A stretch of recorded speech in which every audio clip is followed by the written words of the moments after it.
This is We Are Netflix.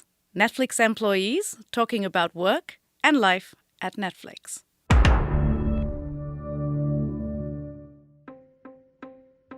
Danny and Doug, my walkie-talkie is busted, so I had to write this note instead. I heard you launched a Stranger Things pop-up bar at your Logan Square location. Look, I don't want you to think I'm a total wasteoid, and I love how much you guys love the show. Just wait until you see season 2. But unless I'm living in the upside down, I don't think we did a deal with you for this pop-up. No, that's not a fan letter. It's actually the beginning of an official cease and desist notice sent by Netflix lawyers to a pair of Chicago bar owners who'd unwittingly infringed on our Stranger Things franchise. If it sounds nothing like a typical cease and desist letter, that's because Netflix doesn't have a typical legal department.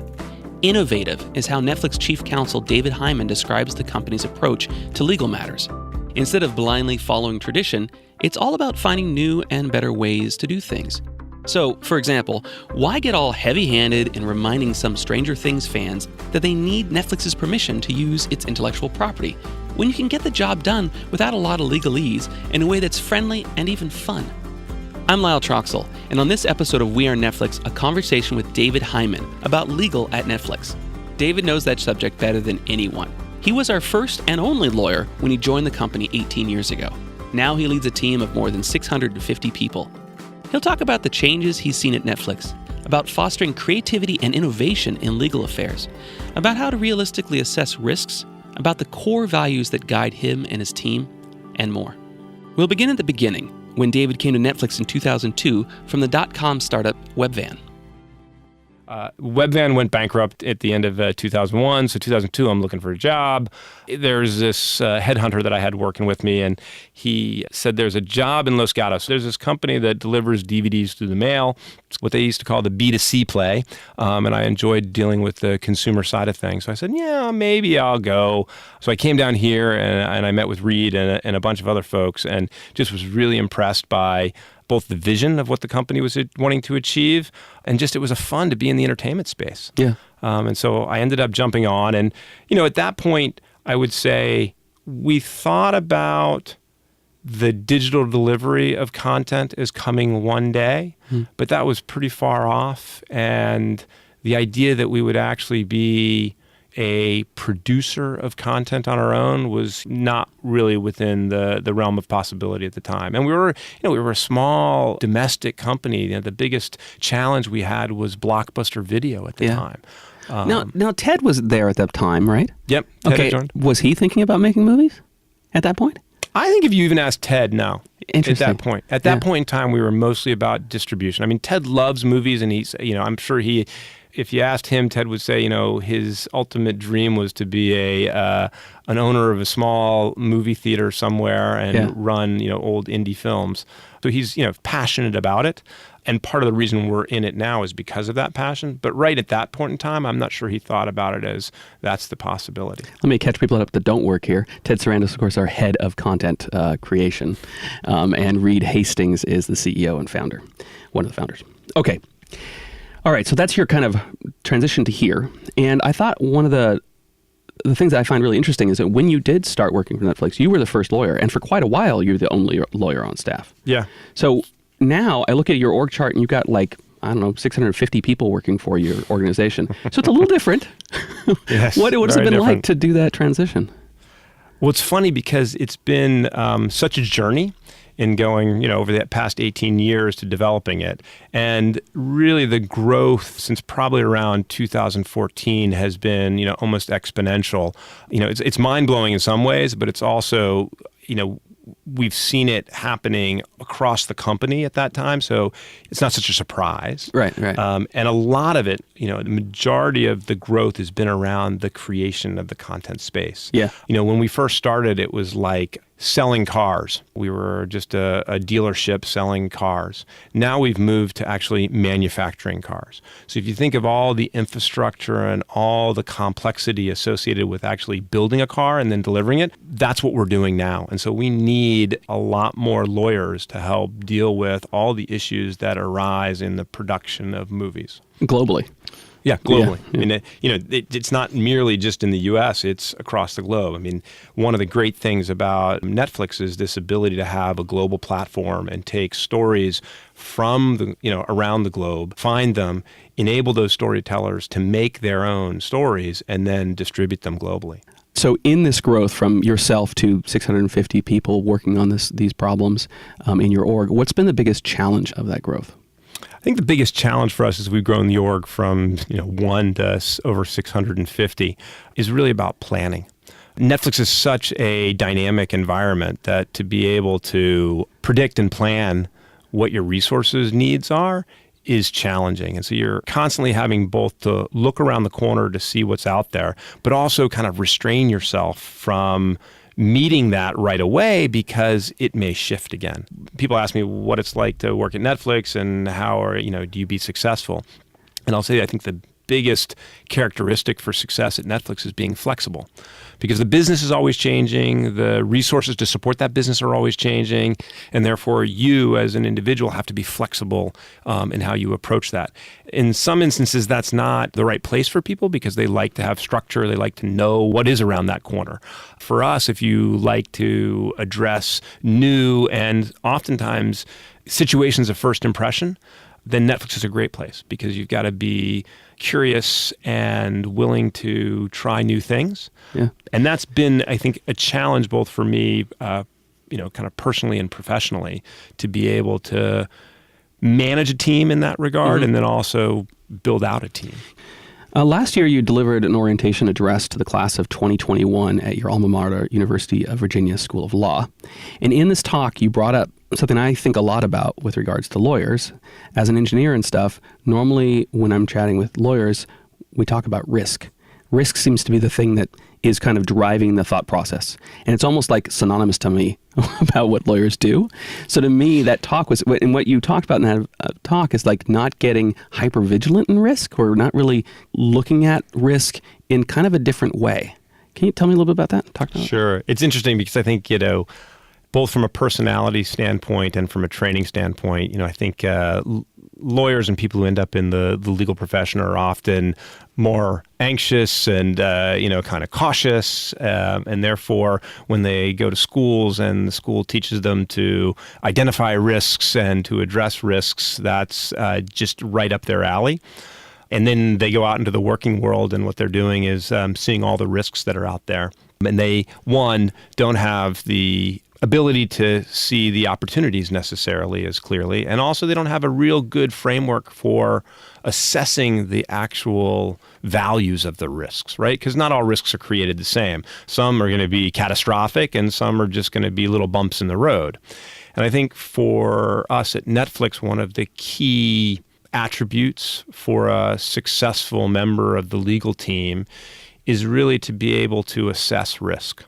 And to be able to help guide the business and be a partner to the business on assessing that risk. So assessing, not avoiding. Correct. Okay, interesting. And in fact, a lot of what we talk about with the team is about reality-based decision-making is a little catchphrase that I use for talking about risk, because it's easy for a lawyer to read a statute. It's easy for a lawyer to read a contract.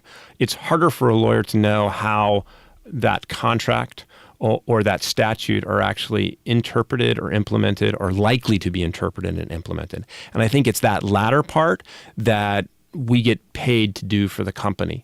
Oftentimes, if you've been trained at a law firm or if you're coming out of law school, you give the on the one hand and on the other hand, which is if you go down that path, here's all the risks I see. If you get on this path, here's the outcomes that I see. You kind of letting the client decide. Yeah, and you say, what do you want to do? Right. And I feel like for us at Netflix, what makes us valuable and is a sort of an integral part of the business is that we make those decisions for the business.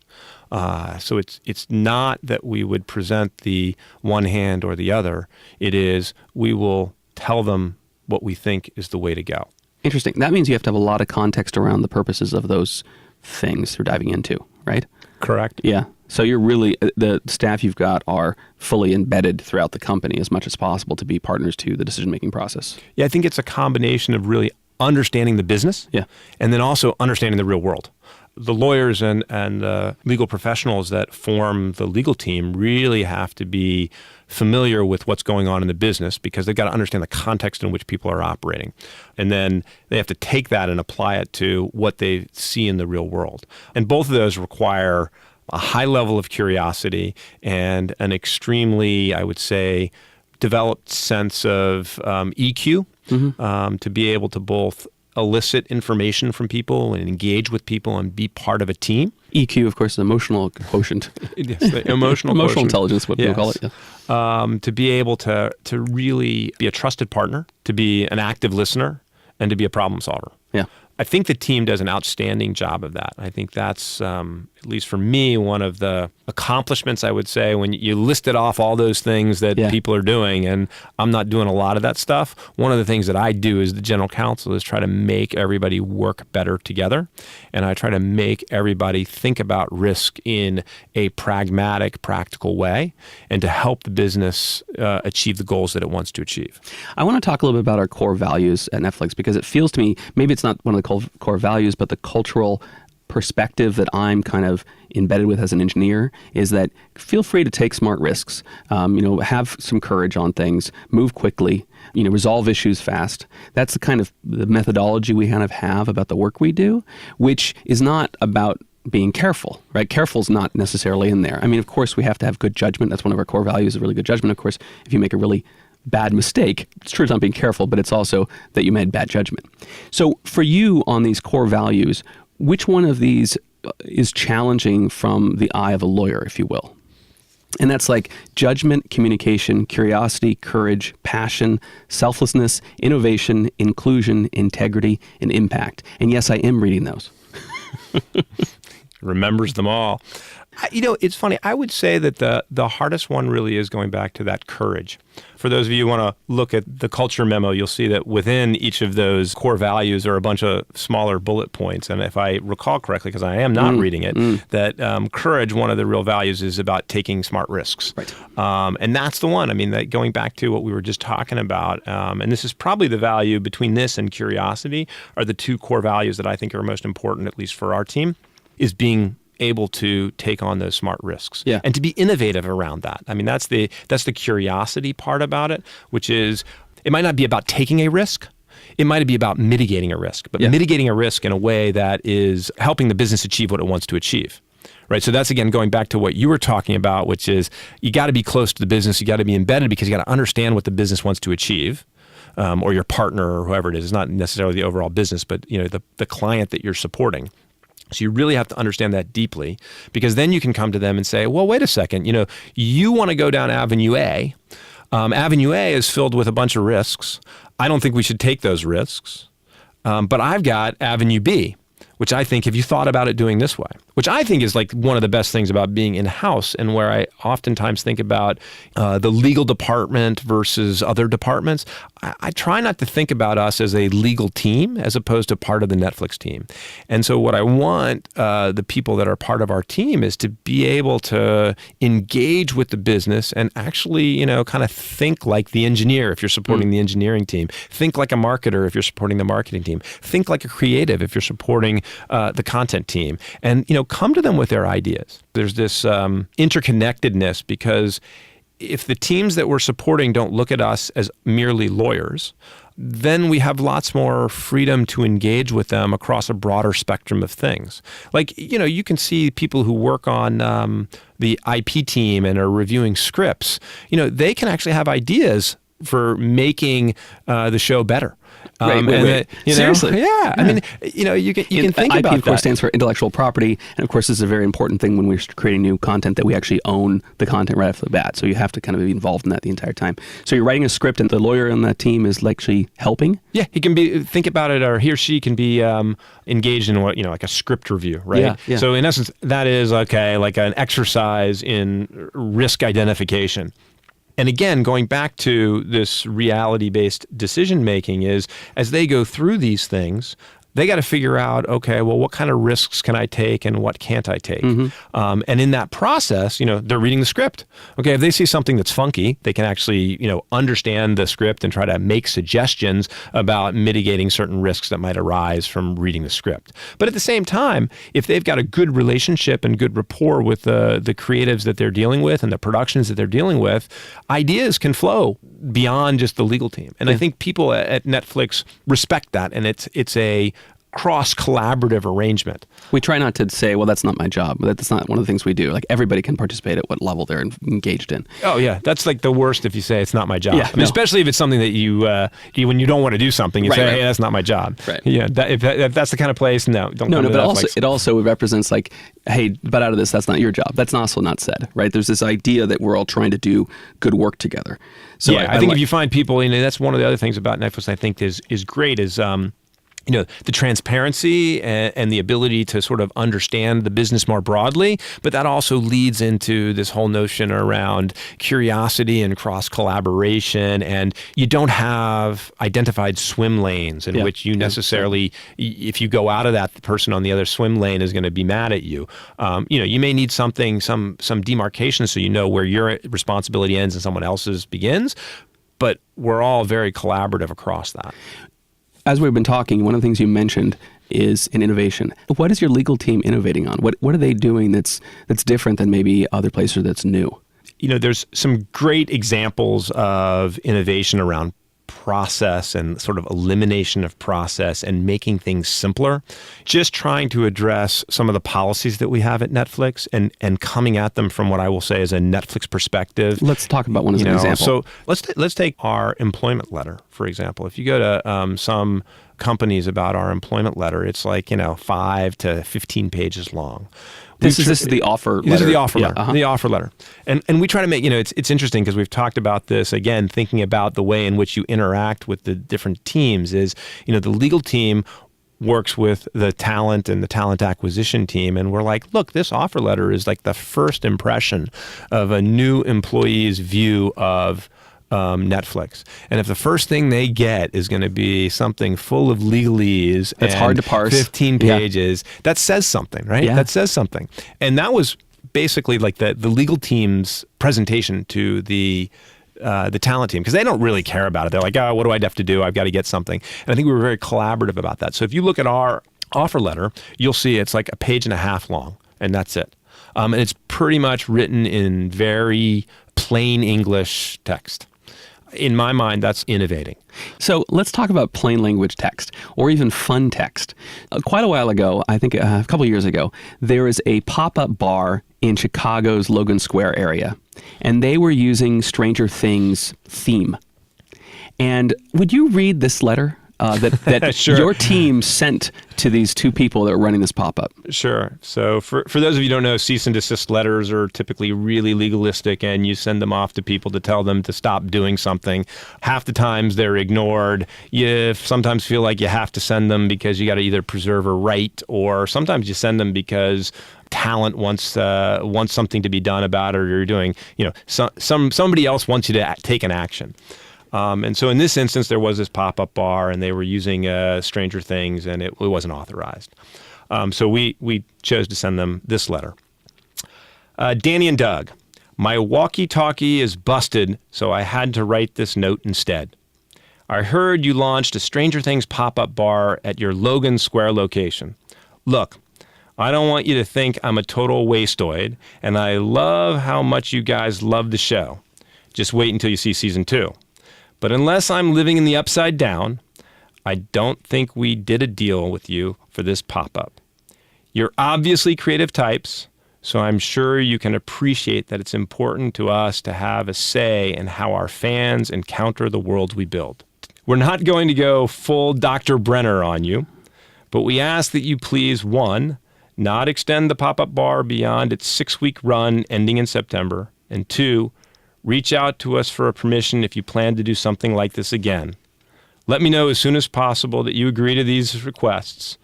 We love our fans more than anything, but you should know the Demogorgon is not always as forgiving. So please don't make us call your mom.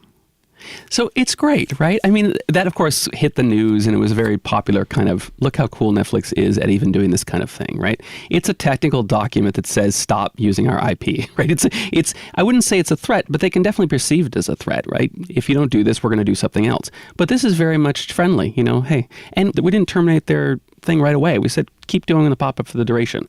Why do you make those decisions? Who made those decisions? So this is a great example of both innovation and a value that we have around here called context, not control.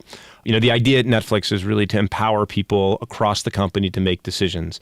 We have this concept of freedom and responsibility, and freedom and responsibility is really you push down the responsibility to folks in the business and you give them the freedom to exercise and make the right choices, and they don't have to go up and get things approved. And you just give them the context in which to operate. And so here, this was brought up by the IP team. They decided, it was actually one individual, and he decided to take this approach to it because he knew that the classic way of dealing with it was, ineffective. And if anything, it makes companies look really bad. Yeah. Right? They look like the big company coming to squash somebody. Why do that, right? And you can get the message across in such a better way. So Bryce, who was putting this together, took it upon himself to send this out. And One of your staff, whose a responsibility is lawyer to on kind the of, team. Really? Yep. Did he work with somebody else on the creative team to kind of go through it, or did he know the show well enough to just write it?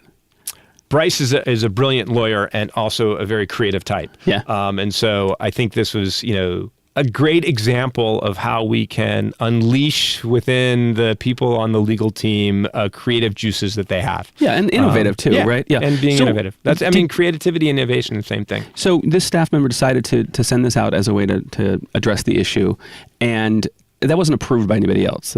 He just did it? Yeah, he just did it. When did you find out about it? Did he show that he was doing it, or did you find out about it in the news like I did? I think I found out about it in the news. That's great. Yeah.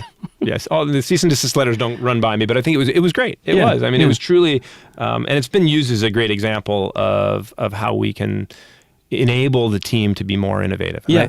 Right? At his former employer, he would never have been able to do this. Right. In most companies, not so much. Yeah. That might be changing. We might have an impact in that regard. I think that it's very different, giving that kind of autonomy to individuals in most spaces that we sit across the company. But it seems like the one place we wouldn't see it would be your org. But I guess, all of the judgment calls that you have to make are still just judgment calls, right? There's no right answer with regard to law, right? There's interpretation and judgment. That's what it's about.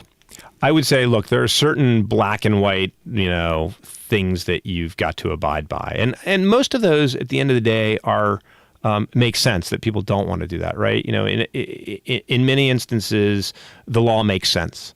It's areas where we're innovating, where it's unclear, there's ambiguity, and that's where the judgment comes in, and it's judgment calls. Yeah, that makes sense. And figuring out ways to manage that risk. How do you feel about? I mean, you've been here a long time, so obviously you kind of embraced it. But how do you feel about this avoidance of rules kind of methodology we have for our staff? Has it backfired on us? We haven't had any issues with the fact that the processes and rules at Netflix are limited. This notion of transparency and openness for all, you ask anyone and they think you're crazy to have such a level of transparency. And, for me, it's like, again, going back to risk, it's like, you can say there's going to be a whole host of bad things that come out, and that's the easy way to get around it. The harder way is to say, hey, let's trust the people that we're working with, and let's see if anything happens. Mm-hmm. Let's go down that path. And to date, nothing's happened.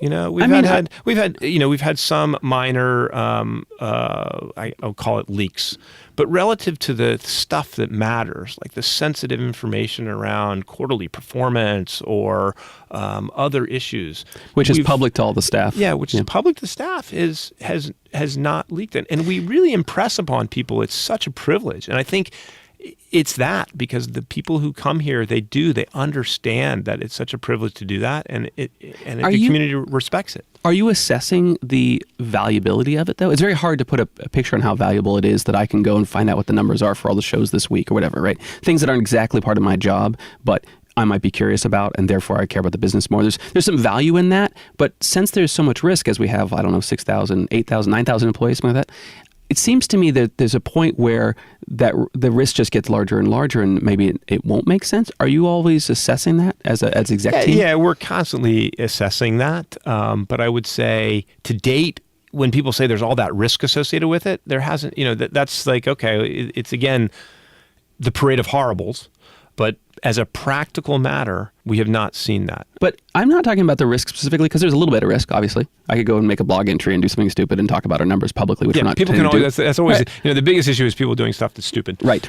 And of course, the consequence would be I did the company, but there's risk. The question is, that little bit of risk that does exist, is that much smaller? I mean, is there a lot of benefit happening to all of the individual employees in having that transparency? Like, how do we assess what benefit it is to be so transparent? So, it's again, because you're the engineer, you're looking for the equation that shows that out there. I feel like this is one of those where we have a real deep belief that transparency across the business is important. The way to go. Yeah. Is important to empowering people. And we see that I think we see that in our continued innovation. We see that in the continued engagement of our employees. And, when you ask employees about it, I think that's where you hear it's such a different culture. And the other thing that I think it does create, which, you hear from people who join, I've been here for so long, I don't know what life was like before it, is the lack of politics that gets involved, because in many places, information is power. If you're on the distribution list, then that's somehow powerful. And then you can withhold information, you can don that upon other people, and it creates a dynamic that I think is extremely unhealthy. And that is something that we don't have here. And I think a lot of that is driven by the fact that we have a transparent orientation, and it creates, all sorts of extra benefits, at least I think we perceive as a company and as a management team. So it's more of a core value of our company, not a assessment balance. It really is. Yeah, it's a fundamental there's belief. So much benefit that it's hard to think of. The company would be a very different thing if we didn't have it. Therefore, that's not the company we are. That's kind of the way we think about it. And look, as we change, so the other thing to just think about is, look, the access to information, and as we grow, we do change and we do adjust things. We're not dogmatic about it. We're pragmatic about it. Yeah.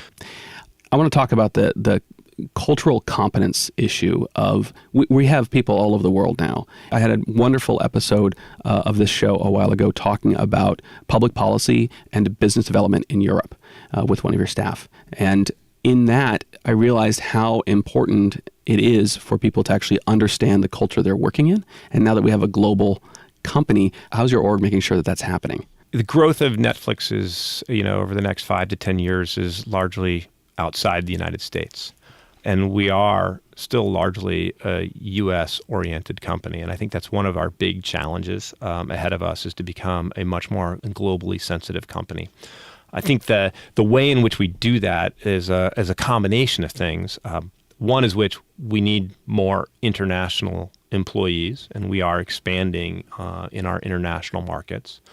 And then we need more cultural competence. And we have one of these core values of inclusion, and I think part of that inclusion is really taking into account diverse global perspectives, and we've got to learn about those diverse global perspectives. So we do a number of things along that line, one of which, for example, I spent 2 years living in Amsterdam when we first opened up our EMEA operations. And that was extremely enlightening for me in the sense of being able to understand better what it's like to operate in an international office, and as well as getting more sensitive around the cultural differences of both operating in the market as a business, but also with the employee base. And we've done that with a number of our executives and others in the company to send them out overseas to get more experience. I think the other thing that we're doing is, because not everybody can go live overseas, is be more thoughtful about the international perspective. We've done things just like bringing in speakers to talk about what it's like to work as a expat or as to work for an international company, to talk about different cultures. There's a book by Aaron Meyer out there called The Culture Map, which has been very influential for me, and as I think also for my team, in understanding what it's like to work with people from different cultures. And so really spending time thinking about what it's like to do business in those countries, what it's like to be an employee there, and what it's like to be more culturally aware and culturally sensitive. Well, so the 2 years you spent do you have family? I did. Did they move with you? Yeah, we took everybody over there, including the dog. That's great. And you did that really just to understand the business from that perspective, right? Like that was the purpose? There were two purposes. One is because we were opening up an office and we have a sort of a unique culture is to bring, I was the Netflix cultural ambassador to the new employees over there. You set the tone and the space and all that. Yeah. And then I was also, kind of the guinea pig for understanding and being a more global executive. When you say global, of course, we don't always talk about all the different offices we have, but we have a Sao Paulo office in Brazil. We have, of course, an Amsterdam office. I think London and a few other places. Singapore, of course, yes. Seoul, Tokyo. But this represents our ability to hire people in those areas to work with us, so that we represent the people that are enjoying our service, right? I get that. I feel like one of the things you touched upon there, that we're an American-focused company, if you will. How, besides focusing our own skills on that, what other tactics are we going to use to try to break that from the way we operate? I mean, isn't some of our culture deck actually kind of an American feel to it? It's interesting to say that, because one of the things we always talk about the culture deck is a lot of people ask, well, how as you grow internationally, are you going to preserve the culture? And typically the response to that is we don't seek to preserve the culture. We seek to grow and to change the culture so that it meets the needs that we have going forward. And that's one of the things about being a more global company, is that some of the values that we have may strike them as very, I would say, Western, very U.S. focused, and we're constantly thinking about how to manage those in those environments. We fundamentally think that a lot of the values are universal, but maybe in their application they're slightly different. So you wouldn't say anything behind somebody's back that you wouldn't say to them in their face. We want candor. Candor is a value for us. Well, the way in which candor may appear in the Netherlands may be very different than the way it appears in Japan. And that same value of candor is important. We just need to be able to figure out how that shows up in that marketplace, and to make sure that when we talk to people about candor in Japan, we're talking about it in a way that's culturally relevant for them. Yeah. And that's to your point, that's when we need to bring in people that we're hiring in Tokyo to help us understand, okay, we agree with the value at its core, but its application may be slightly different. And you could see that shifting such that we take on things that come from other areas, if you will, outside the U.S. and start changing the culture. Have you already seen that happen as well? I would say one of the expansions, inclusion was not in our culture deck, say, 4 years ago. Right. But that's been something that we've seen as we've grown as a company, and as we've seen kind of the need to have that as a core value in order to both grow as a company and to be, kind of a better company overall. That became a core value for us. Right. And that includes everything from, kind of diversity and inclusion initiatives in the U.S. to also what I was talking about bringing people's perspectives from outside. And I think fundamentally being able to have that mindset of openness to other people's perspectives is what's going to be helpful for us to be a global company and take on that challenge, really, of growing outside of the United States. Can you tell me some of the challenges that we do face that you're thinking about right now? Like what keeps you up at night, or what do you kind of know that there's going to be something you have to focus a lot of time on? I think there are really two issues that I spend a bunch of time on. One is on the kind of in my wheelhouse, which is regulatory and public policy. As we're growing as a global company, as the internet delivery of video becomes more the paradigm for the delivery of entertainment, you're seeing a whole shift in the way the regulatory landscape views media and entertainment. Yeah. Historically, media and entertainment have been heavily regulated. They're usually the terrestrial broadcasters or cable operators. But now with it coming over the internet, there's a whole host of rules and regulations that are shifting to address that. And that's incumbent upon us to make sure that regulators understand more deeply the business they're thinking of regulating. And it's not that we're trying to stave off regulation, it's that we really are spending time to educate legislators and regulators around the globe about what Netflix, what internet delivery of video means, because many times they don't have as deep a perspective as we do. And we can also give them a better idea of what's coming down the pike and in the future. And so And we that's a don't- big challenge for us. And we don't want legislators to create policy that doesn't actually match really well what's happening, because then you get in that ambiguity space where you're like, I don't even know how this law would be applied because it's not clear. It doesn't understand the business model really well, or doesn't understand how the technology works. That kind of thing is what you're trying to make sure Yeah, there's doesn't happen. that, but there's also, just trying to fundamentally understand the problem that the regulator is trying to address, and making sure that the solutions that they think to fit that problem really match the reality and are going to achieve that. Yeah. Because the worst case scenario, you've got one where there's an ambiguous regulation, then there's the other one, which is it may not be as ambiguous, but it actually isn't going to address the issue that they're trying to solve. The side effect isn't the one they're looking for. Exactly. There's Yeah. all these unintended consequences is the buzzword around, hey, if you go down this path, you're actually going to not achieve what you want. You may actually achieve something wrong. Was there And then I was going to say yeah. the only second thing is we were just talking about growing and global. That's probably where I second thing you're spend working through. a lot of my time thinking about is how does my team scale? How does my team grow to become more thoughtful about international? As we bring on new people, how do we bring them on in a way that validates the culture, but also lets enough room for us to grow that culture at the same time? So one of those growth aspects is just getting more people in the different areas that we're landing, if you will. Who are you looking for? What kind of? I'm assuming you're looking for lawyers mostly. You need people that have a deep understanding of the law.